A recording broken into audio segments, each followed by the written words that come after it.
bring to your attention a report on the topic modifications of method for solving inverse heat and mass transfer problems. Inverse of heat and mass transfer occupy an important place in modern applied mathematics, computational physics, energy, materials science, and ecology. Their relevance is due to the need not only to predict the processes of heat or mass exchange, which provide direct tasks, but also to identify unknown parameters, properties, or conditions that determine the course of these processes in real technical and natural systems. In modern conditions of the development of science and technology, when there are increased requirements for the efficiency of energy systems, the accuracy of measurements, and the minimization of energy and material losses, inverse problems become a necessary tool for analysis. They allow the determination of temperature distributions, thermal conductivity coefficients, heat sources, flux density of matter, diffusion rate, and other characteristics from limited experimental or indirect data.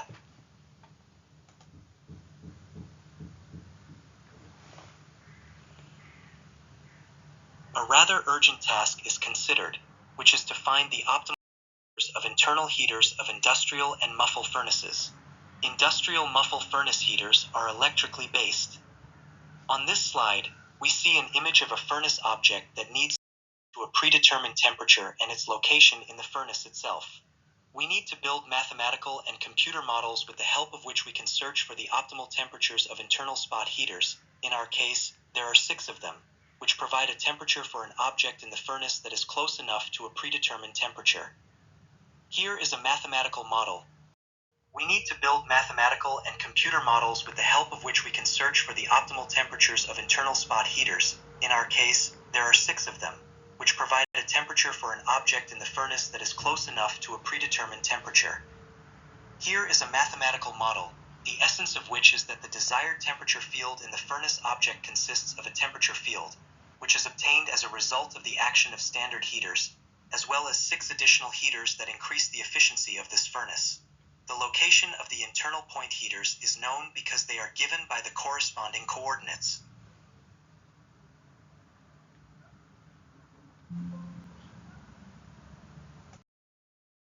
We need to minimize the quadratic functionality, which consists of all the above temperature fields. That is, the desired temperature field that results from the action of internal heaters is a linear combination of these temperature fields. In order to find the solution to the problem, we need to calculate the temperature field without the influence of point heaters and the temperature fields that result from the influence of each heater separately. The total number of heaters n. The heat distribution of each heater is given by a function that has the form of a Gaussian function.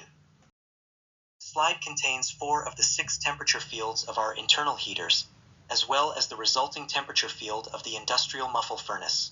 If you look at the lower right graph, the temperature at the furnace object is quite close to the preset, namely up to 200 degrees Celsius. Of course, in nature, most processes are nonlinear. This means that we must approach the solution of this problem comprehensively. Here on the slide is a nonlinear formulation of the search for optimal temperatures of internal point heaters. That is, the functionality of the general appearance is given. The limitation on this functionality is the Laplace equation, which actually describes the process of heat propagation in an industrial muffle furnace. We also need to find the temperatures of the internal point heaters C1, C2, C3, and so on Cn, which make it possible to build a temperature field in which the temperature at the furnace object is close to 200 degrees Celsius. To find the extremum of this type of functionality, methods such as the Newtonian method are usually used. The iterative formula of this method is shown on the slide. We need to have a gradient and a Hessian. The formulas are shown on the slide. It is clear that we cannot specify all derivatives analytically. Most processes. In this case, we specify all derivatives to the second order inclusive with the known approximation formulas that are presented on this slide. We see the solution of the problem, which was presented in a nonlinear optimization form. The slide shows that the temperature at the object is close to 200 degrees Celsius. Most heat and mass transfer processes involve working with complex geometric shapes. This means that we have to approximate methods for solving differential equations of partial derivatives of the second order. Several approaches. Obviously, in order to solve one inverse thermal conductivity problem, it is necessary to solve direct thermal conductivity problems several times. The first way to accelerate the solution of such problems is the methods of decomposition of the region. The essence of such methods is that we break down one complex problem into simpler problems, build an iterative process of solving simple problems until we get the solution of the initial problem.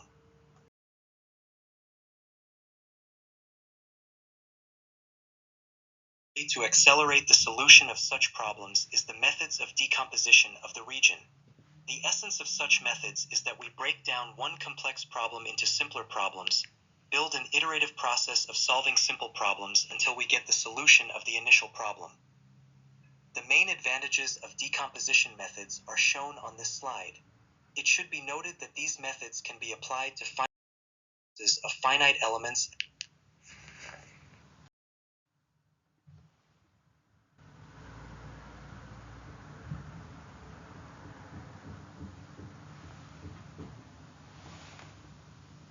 The names of the main methods of decomposition of the area with and without overlaps, which are used in modern science. The names of the main methods of decomposition of the area with and without overlaps, which are used in modern science and technology.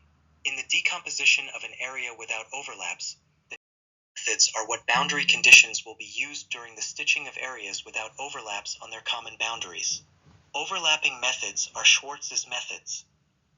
Sometimes, to simplify calculations, a transition to another coordinate system is performed. This allows you to reduce the number of calculations and build more accurate solutions.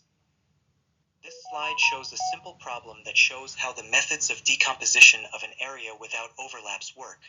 It is clear that this problem has a fairly simple geometric shape, but where the composition of the area into parts in any case will speed up the search for a numerical solution to the problem. Test of the above methods.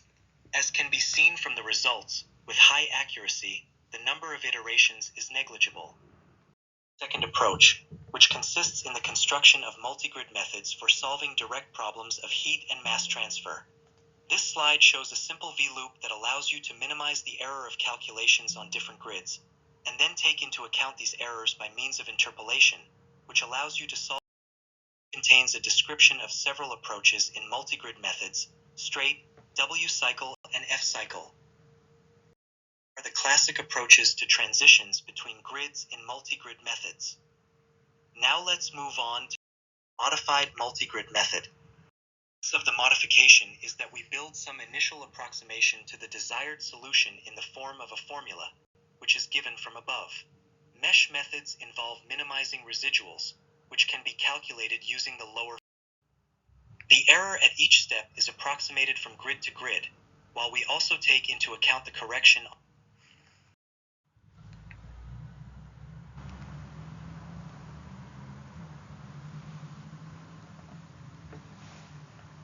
At each step is approximated from grid to grid, while we also take into account the correction on each grid using well-known approximation methods. Now consider the operation of the modified method on two classical problems, which are direct problems of thermal conductivity. As mentioned earlier, the solution of one inverse thermal conductivity problem is reduced to the solution of several direct thermal conductivity problems, so the constructed tool must first be tested on direct thermal conductivity problems. The site contains the results of testing the modified many-classical multigrid method and the well-known Gaussian Seidel method for solving differential equations of the second-order elliptical type.